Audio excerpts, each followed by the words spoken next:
بسم اللہ الرحمن الرحیم۔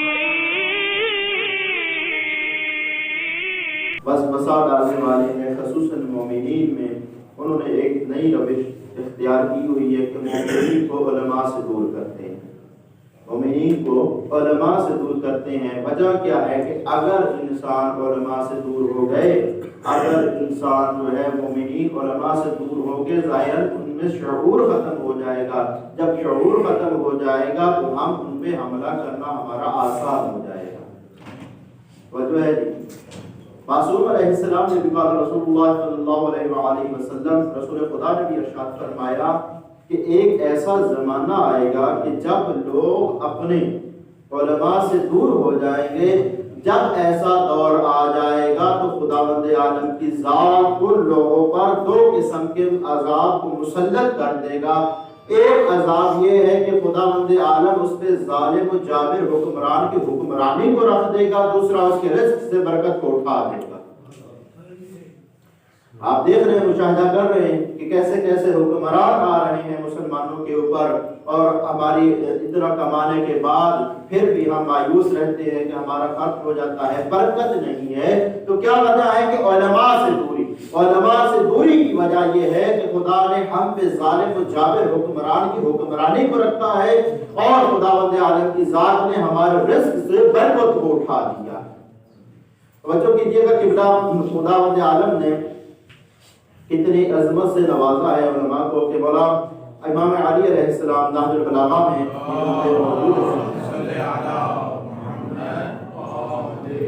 مولا حضرت کمیل بن زیاد کو نصیحتیں کرتے کرتے ایک مقام پر پہنچے جہاں فرمایا کہ اے کمیل، یاد رکھو یہ دل اسرار و رموز کا ظروف ہے، یہ دل اسرار و رموز کا ظروف ہے، تم میں سے بہتر وہ ہے جو اس کی بہتر نگہداشت کرتا ہے۔ اے کمیل، میں تمہیں کچھ چیزیں بتاتا ہوں، تم اسے یاد رکھنا۔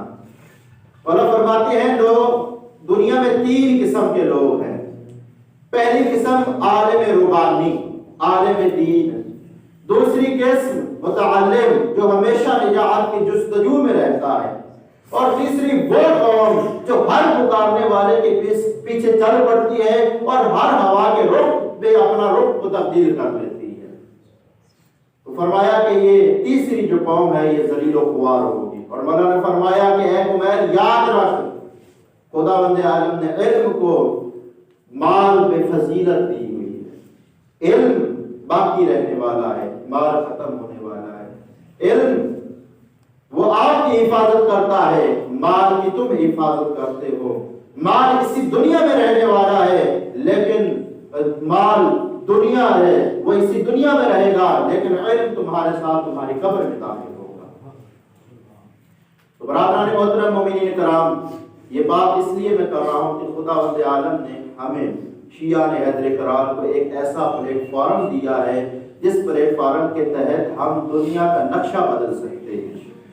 اور آپ نے دیکھا، آپ نے اپنی آنکھوں سے مشاہدہ کیا، میرے بزرگوار جو ہے وہ اس چیز کی نشاندہی کریں گے کہ وہی ایران کہ جہاں شراب نوشی عام تھی، جہاں گناہ گاری عام تھی، جہاں زنا عام تھا، جہاں برطانیہ کے لاباس ہو رہے تھے، جہاں پہ فحاشی کا ایک بہت بڑا اڈا تھا، بس ایک عالم دین کی وجہ سے آج دنیا کا جو بہترین مسلم ممالک جو تصور ہوتا ہے اس کا نام ایران ہے، صرف ایک عالم دین کی وجہ سے۔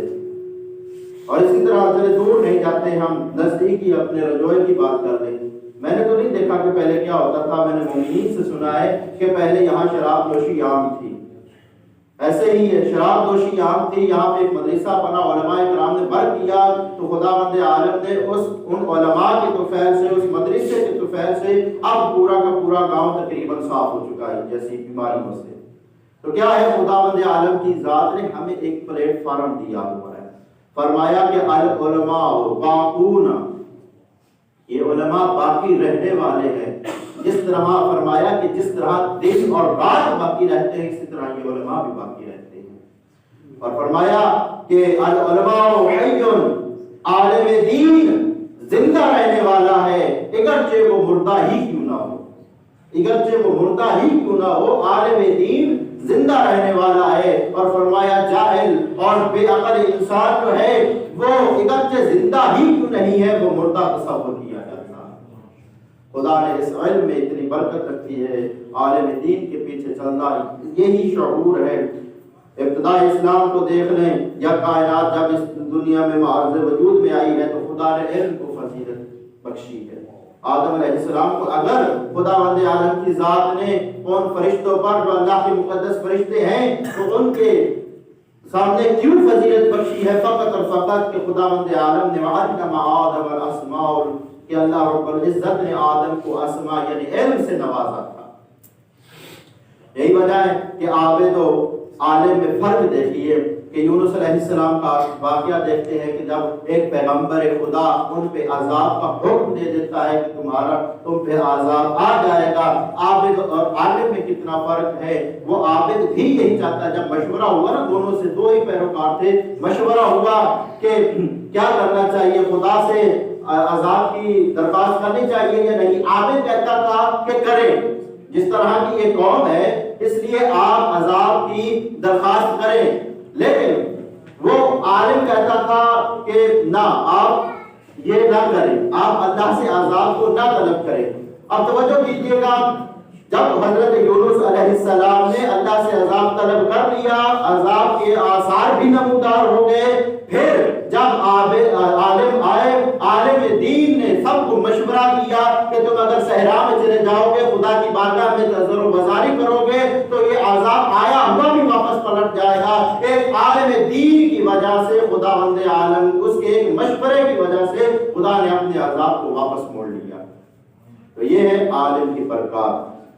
مشاہدہ کیجیے کہ ابھی عراق میں داعش کتنی پھیل چکی تھی، خود ان گناہگار آنکھوں سے دیکھا ہے کہ مولا امام موسیٰ کاظم علیہ السلام، حضرت امام حجت علیہ السلام کی جہاں ان کے ولادت و سعادت، امام حسن عسکری علیہ السلام، قاسمین سامرا، ان ابھی بھی گولیوں کے نشان ہم نے دیکھے ہیں۔ تو یہ کس کی بدولت ہوا؟ ایک عالم دین کے فتوے کی وجہ سے۔ یہی آج مسئلہ ہے کہ ایک گروہ ہے خاص، میں نے یہ موضوع اس لیے لکھ رہا، ایک خاص گروہ ہے جو مومنین کو علماء سے دور کرنے کی کوشش کر رہا ہے۔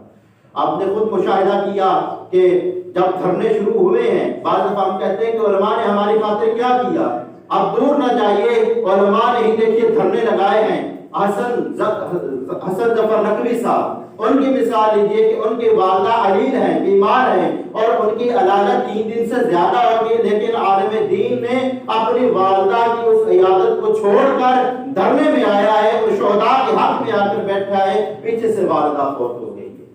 تو کیا ہے یہ ہمارے لیے کر رہے ہیں، قوم ملت کے لیے کر رہے ہیں۔ علماء کرام آپ دیکھتے رہے ہیں، ویڈیوز میں دیکھتے ہیں، تصویروں میں دیکھتے رہے ہیں، علماء کرام سردی میں بیٹھے رہے ہیں، احتجاج کرتے رہے ہیں علماء کی سرپرستی میں، اور جو وہ ولایت کے ٹھیکیدار تھے جنہوں نے کہا کہ ہم سب سے بڑے وکیل ولایت ہیں، وکیل علی ہیں، وکیل زہرا ہیں، فلاں فلاں ہیں، وہ وکیل ہمیں نظر نہیں آئے۔ اگر کسی دھرنے میں کسی جگہ پہ ہمیں نظر آئے ہیں تو یہ آبا امامے والے ہی ہمیں نظر آئے ہیں۔ تو یہی ایک پلیٹ فارم ہے جس پہ ہمیں سب کو متحد رہنا چاہیے۔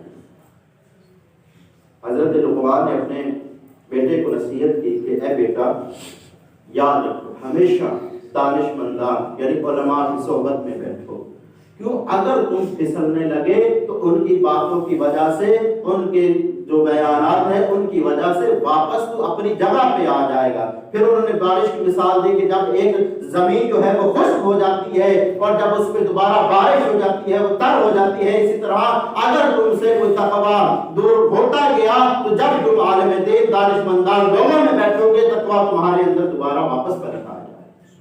یہ وجہ کہ علماء کے ساتھ تمسک رکھنا، علماء کی قدر کرنا، علماء سے میل جول رکھنا انسان کے لیے یہ بلندی اور رفع تک جانے کا ایک بہترین ذریعہ ہے۔ چونکہ معصومین علیہ السلام تو اب ہے نہیں، معصومین علیہ السلام ظاہراً اس دنیا میں موجود نہیں ہیں، اگر موجود ہیں تو علماء کرام موجود ہیں اور آپ بہتر جانتے ہیں۔ اس لیے برادران محترم، مومنین کرام، خداوند عالم جناب سیدہ زہرا سلام اللہ علیہ کے صدقے ہمیشہ علماء حقہ کا سایہ ہم پہ قائم دائم رکھے اور ہمیں یہ توفیق دے کہ ہم علماء حقہ کا ساتھ دیں، علماء سوء سے خداوند عالم کی ذات ہمیں نجات بخشے۔ قبلہ اس دین کے لیے، اس اسلام کے لیے جس میں اب خرافات پیدا ہو چکے ہیں، جس میں تبدیلیاں پیدا ہو چکی ہیں، جس میں تعریف پیدا ہو چکی ہے، صرف کیا ہے؟ جاہل کی وجہ سے۔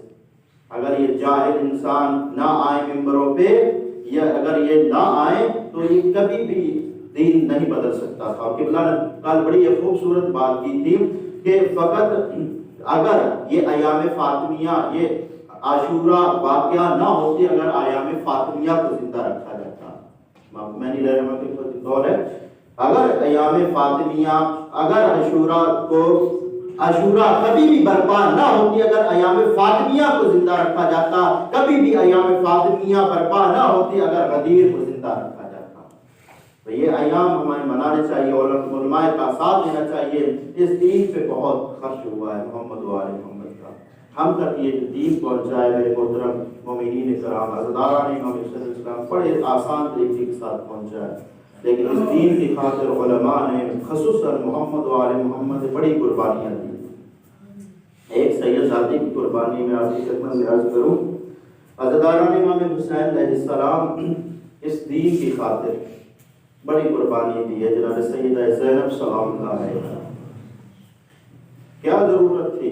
جنت تو ان کے جناب سیدہ کی وراثت میں تھی، جنت کی سردار تھی، ان کے بھائی جوانان جنت کے سردار تھے، جنت کے سردار تھے، ان کا بابا جنت کا سردار تھا، ان کا نانا خاتم الانبیاء تھا۔ کیا ضرورت تھی دین کی خاطر باقی کی؟ عزاداران امام حسین علیہ السلام آپ مومنین کی خاطر، اس اسلام کی خاطر وہ پاک سید ذاتی، وہ طہارت والی سید ذاتی، عزاداران امام حسین علیہ السلام بڑا مشکل ہے۔ ایک وہ سید ذاتی کہ جو اپنے باپ سے ہم کلام ہوتی تھی تو جناب زہرا سلام اللہ علیہا کا سہارا لیا کرتی تھی۔ روایت کے جملے ہیں کہ جب جناب سیدہ نے اپنے بابا جیسے امام المتقین سے بات کرنی ہوتی، اتنی شرم و حیا کی پاسدار تھی یہ سید ذاتی کہ اپنی ماں زہرا کا سہارا لیتی، پیچھے کھڑے ہو کر اپنے بابا علی سے بات کرتی۔ عزاداران امام حسین علیہ السلام بڑا سخت مرحلہ ہے جناب زینب سلام اللہ علیہا کے لیے، کہ روایت میں ملتا ہے کہ بچپن میں اس اسلام کی خاطر جو انہوں نے قربانیاں دی ہے، بچپن میں جناب سیدہ زینب سلام اللہ علیہا مولا غازی عباس کی انگلی کو پکڑ کر اپنے صحن میں چل رہی ہیں۔ کسی پوچھنے والے نے پوچھا کہ اے زینب کیا تو عباس کو چلنا سکھا رہی ہے؟ جناب زینب سلام اللہ علیہا فرماتی نہیں، میں عباس کو چلنا نہیں سکھا رہی بلکہ عباس کے ذریعے سے خود چلنا سیکھ رہی ہوں۔ عزاداران امام حسین علیہ السلام وہی زینب سلام اللہ علیہا اس دین کی خاطر، آپ مومنین کی خاطر انہوں نے مدینہ کو چھوڑا، کربلا مکہ کو چھوڑا، کربلا میں آئے، کربلا سے بیریدا شام کوفہ میں گئی، ان شرابیوں کے سامنے کھڑی ہوئی ہیں، ان بے غیرتوں کے سامنے کھڑی ہوئی ہیں، وہ بے غیرت جو یہ پوچھتے تھے کہ علی کی بیٹی ان میں سے کون بڑی ہے۔ عزاداران امام حسین علیہ السلام بڑا سخت مرحلہ ہے۔ ایک جگہ ایک قوم میں ہم پڑھ رہے تھے تو ایک مولانا صاحب یہ پڑھ رہے تھے کہ جب ہم شام میں گئے نا قافلہ لے کر، تو شام میں اب بھی وہ بازار ہے جہاں سیدہ زینب سلام اللہ علیہا اس بازار سے گزری ہیں، جس میں شلوغ ہوتا تھا، جہاں بغیر قسم کے لوگ، کمینے قسم کے لوگ رہتے تھے۔ کہتا ہے کہ ایک عورت نے، ایک بزرگ عورت تھی، اس بزرگ عورت نے مجھے کہا کہ بیٹا مجھے وہ بازار تو دکھا جس بازار سے زینب گزری ہے۔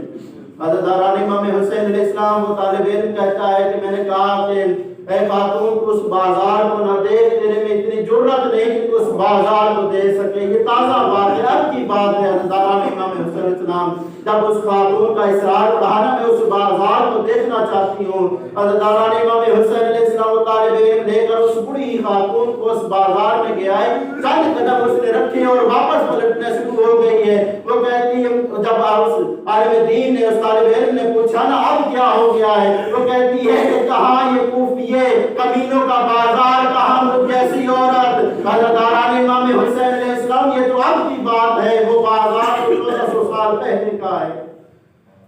بڑی مصیبتیں جھیلی ہیں جناب زینب سلام اللہ علیہا میں۔ اور آپ دیکھتے رہتے ہیں کہ اسی کوفہ میں، جس کوفہ میں امام علی علیہ السلام جیسا عظیم باپ، عظیم بادشاہ جس نے حکومت کی ہو، جناب زینب سلام اللہ علیہا نے قرآن پاک کی تعلیم دی ہو، اسی کوفہ میں جناب سیدہ اس اسلام کی خاطر بے ردا داخل ہوئی ہیں۔ اور جب ردا داخل ہوئی ہیں حضرت آرام امام حسین علیہ السلام، جب پہلی دفعہ استقبال ہوا تھا، مولا کائنات منہ تشریف لائے تھے، دن کو سفر نہیں ہوتا تھا، رات کو سفر ہوتا تھا، مولا کوفہ سے خود باہر آئے ہیں، محملوں میں آئی ہیں، لیکن حضرت آرام امام حسین علیہ السلام جب یہی سیدزادی دوبارہ کوفے میں گئی ہیں تو روک لیا گیا ہے کوفے سے باہر، اور کہا گیا ہے کہ کوفے کے محلوں کو، کوفے کے بازاروں کو، کوفے کے درباروں کو سجایا جائے، علی کی بیٹیاں آ رہی ہیں۔ الا لعنت اللہ علی القوم الظالمین وسيعلم الذين ظلموا أي منقلب